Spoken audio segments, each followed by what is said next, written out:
Maraming salamat po, Madam Speaker. Madam Speaker, distinguished colleagues, sa mga manggagawa at ordinaryong Pilipino, magandang hapon po. Ako po ay tumatayo sa usapin na apektado ang bawat manggagawang Pilipino, ang kalagayan ng social security system sa ating bansa. As a term and concept, social security is a lofty and admirable goal. It posits that the protection of the vulnerable and downtrodden is a collective concern worthy of serious investment by the state and its citizens. Indeed, since their inception, the importance of welfare safety nets has been recognized globally both as a moral and economic imperative. Kung maayos ang takbo ng sistema, ating inaasahan itong seguridad bilang pundasyon ng ating kalayaan. As Franklin Delano Roosevelt, the American president who signed the Social Security Act into law said, "True individual freedom cannot exist without economic security and independence." Kinikilala ng sistemang ito ang takbo ng ating buhay. Ang gulong ng palad, ika nga. Minsan, tayo ay nasa itaas, mayroong maayos na trabaho, disente ang pasahod, may ipon, malakas ang katawan. Gayunpaman, hindi maiiwasan ang pagbaba ng ating buhay. Magkakaroon tayo ng sakit, maaaring maaksidente, maharap sa trahedya, tatanda at manghihina ang ating mga katawan, mamamatay, mauubos ang ating ipon, o hindi kaya mawawalan ng trabaho. Sa ilalim ng prinsipyo ng Social Security, hindi dapat natin kailangang mangamba kapag dumating ang panahong ito. Dahil may Social Security, may inaasahan tayong nakaalalay sa atin, magbibigay ng kapanatagan at pagkakataong makapagpahinga. Masamang pangitain siguro na pagdating sa Pilipino, ang Social Security System ay naging pasiguruhan ng mga naglilingkod sa pribado, na para bang naging insurance company na lang ito, nawala ang konsepto ng panlipunang kapakanan at pag-aaruga, at hindi sa paninira sa mga insurance company. Pero parang nakopya ng SSS, ang mga pinakahindi kanais-nais na katangian ng isang insurance company. Sobrang hirap mag-access ng benepisyo. Pataas ng pataas ang premiums o buwan ng kontribusyon. Halos magmakaawa na ang mga miyembrong contributor nito para lang makakuha ng garampot na serbisyong mga manggagawa rin naman ang nagbabayad. Kaya hindi masisisi ang marami kung wala na ang tiwala ng mga members at contributors sa SSS. Also lost in translation is the principle that Social Security is a public good which requires government protection and investment. This is codified in our law. Section 20 of RA 11199 or the Social Security Act of 2018 states that Congress shall appropriate funds to meet the estimated expenses of the SSS and from time to time appropriate sums needed to assure the maintenance of its adequate working balance. Despite this, Madam Speaker, the national government has made no significant investment into SSS, expecting the growing financial needs of the program to be primarily shouldered by member contributors. Meron na nga hong kakayahan at mandato ang gobyerno na maglaan ng pondo sa SSS para hindi gaanong tumaas ang kontribusyon at mapalawak pa ang mga serbisyo at benepisyong maiibigay sa mga manggagawa, ngunit hindi ito nagagampanan. This representation is under no illusion that the Philippine Social Security System is comparable to more robust safety net systems in other countries, like the so-called welfare states. We understand that the norm for analogous models like the US OASDI is to be primarily funded by membership contributions. However, let us not forget that the SSS also has a wider mandate, as it also covers sickness, maternity, and unemployment, which usually enjoy more government investment in other countries. In Thailand, the Social Security Fund works on a tripartite model where the government is a mandatory contributor for areas like retirement and unemployment benefits. More ambitious programs can be found in countries like Brazil, India, and South Africa. This shows that government contributions substantially improve worker security without bankrupting the state. Bilang kinatawan, Madam Speaker, kami po ay regular na nakikipag-usap at nagiging sumbungan ng mga manggagawa at ordinaryong Pilipino. Bunga po ng napakaraming natatanggap na report ang talumpating ito. Napaka-disconnected, halos wala nang saysay sa buhay ng mga manggagawa sa pribadong sektor ang SSS. Hayaan niyo po't magbigay ako ng ilang halimbawa. Kapag ang manggagawa ay naaksidente, mayroon sanang Employees Compensation Program o ECP. Pero Madam Speaker, sa halip na makatulong sa isang manggagawa na hindi makapasok dulot ng aksidente, mas nagiging pasakit pa ang karanasan ng manggagawa dahil sa napakahirap mag-avail ng ECP, dala ng napakaraming requirements at pagsalalay sa kooperasyon ng employer.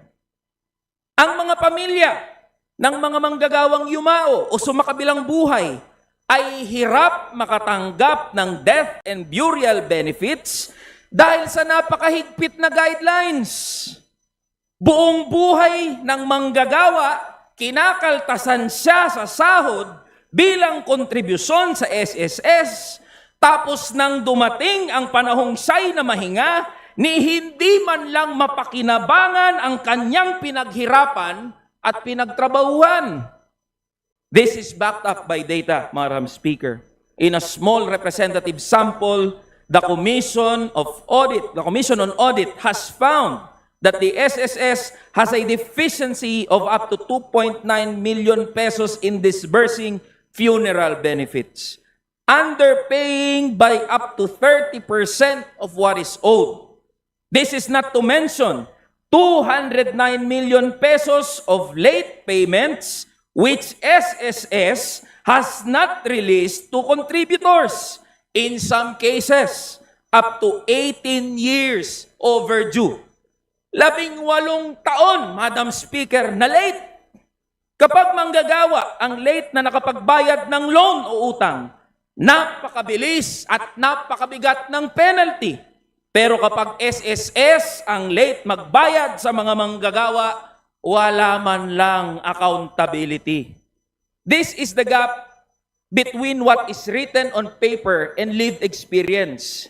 Sa papel, napakaraming benepisyo at kaginhawaan sana ang kayang ibigay ng SSS.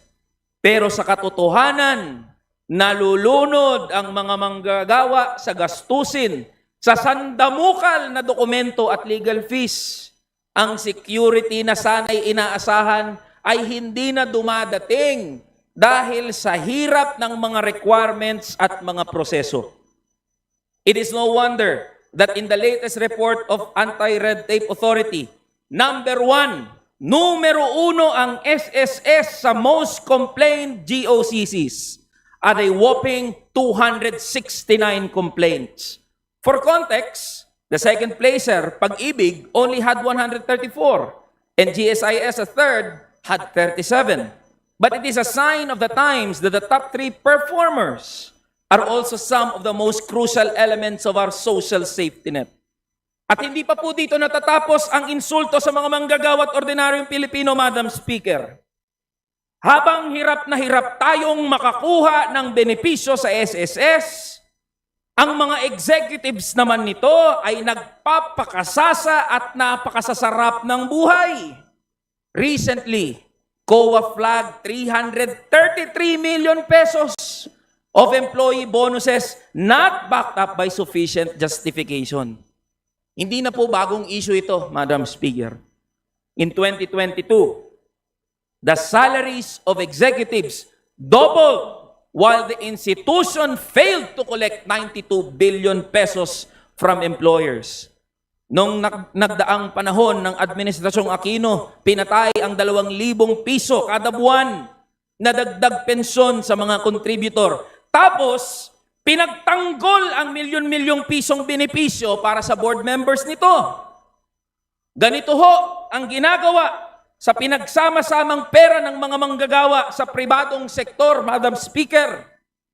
Pinamumudmod sa mga executives at board members habang tayo, ang mga manggagawa, ay halos manikluhod at maglupasay. Makuha lang ang benepisyong galing din naman sa pawis natin. Pinagtrabahuhan naman natin. Pinaghirapan naman natin. Where is social security? Ang tiyak na may security lang ay ang mga opisyal ng SSS. This is the state of affairs of social security in this country. Napakahigpit ng SSS sa mga manggagawa habang ang mga executive nito ay nagpapayaman. Hindi nakukolekta ng maayos ang nararapat na kontribusyon ng employers habang pinagkakait ang benepisyo ng ordinaryong Pilipino. Late at kulang-kulang magbayad ng benepisyo ang SSS habang nagpapataw ito ng late penalties sa karaniwang tao. Matatawag pa bang social security system ang SSS? O stress, singil, at suffering system na ba? Hindi po ito katanggap-tanggap. We at Kamanggagawa Party List believe that social security can and ought to work for the people, the vulnerable and unprotected. This echoed time and again in the chamber and elsewhere. Those who have less in life should have more in law. This representation enjoins the House to consider common sense, pro-people reforms, which would go a long way to make the lives of our constituents better, even within the bounds of the current system. SSS should increase pension payouts and benefits and not provide hefty bonuses to executives while it remains largely dysfunctional. Habaan pa natin ang unemployment insurance dahil madalas ay kulang ang 2 buwan upang makapagsimula muli. Taasan ang monthly salary credit ceiling upang mapadali ang paghiram mula sa kontribusyon at maipataas ang pensyon na natatanggap. Isabatas natin ang regular mandatory actuarial reviews. Moving forward, let us boldly envision how we can make Social Security truly uphold its objectives. Tie minimum pensions to inflation so that workers don't end up losing money to the increasing prices of goods and services. Ang hindi na i-remit na benepisyo ng mga delinkwenteng kumpanya ay dapat ibawas sa mga natatanggap nilang tax refund at funding mula sa government contracts. Let us look toward expanding benefits to gig economy and informal workers who as of now have no reliable safety net. And let us move toward a system that guarantees protection for its citizens no matter their lot in life, no matter how much they can afford to contribute. Let us do this, if not just for workers, but for our ailing economy as well. As the International Trade Union Confederation, or ITUC, reports, and I quote, "Social protection is not only an investment in people, but also an investment in the broader economy. It can trigger a virtuous economic cycle that increases employment, productivity, tax revenue, and overall economic growth, especially in developing countries." Ang ginhawa ng manggagawa ay magpapataas sa kanyang produktibidad at siya ring magpapalago ng ating ekonomiya. Later this week, Madam Speaker, we will file a resolution that seeks to review RA 11199 and interrogate issues that ordinary workers have faced in dealing with the SSS. I hope my distinguished colleagues can join us, workers, in this endeavor. Kausapin po natin ang mga mamamayan para makita natin ang tunay na kalagayan ng SSS. This representation also wishes to extend a hand of friendship and collaboration to the workers of SSS, many of whom have entered the agency out of a sense of public service. Let us figure out how to do our jobs to the best we can. Harapin natin ang mga problema ng sistema at gamitin natin ang pagtanggap sa mga kabiguang ito bilang panimula sa panibagong SSS na tunay na makamanggagawa. Madam Speaker, distinguished colleagues, let me conclude with a quote from the firebrand social justice activist Martin Luther King. Ang tunay na malasakit ay hindi lang pagbibigay ng barya sa nangangailangan. Ito'y pag-unawa na ang lipunang lumilikha ng kahirapan ay kailangang baguhin. Inaanay po ang ating tahanan. Pagtulungan nating ayusin ito upang ang bawat manggagawa ay may proteksyon, dangal at katiyakan sa buhay. Maraming salamat po, Madam Speaker, at mga kasama ko sa bulwagang ito. Majority Leader.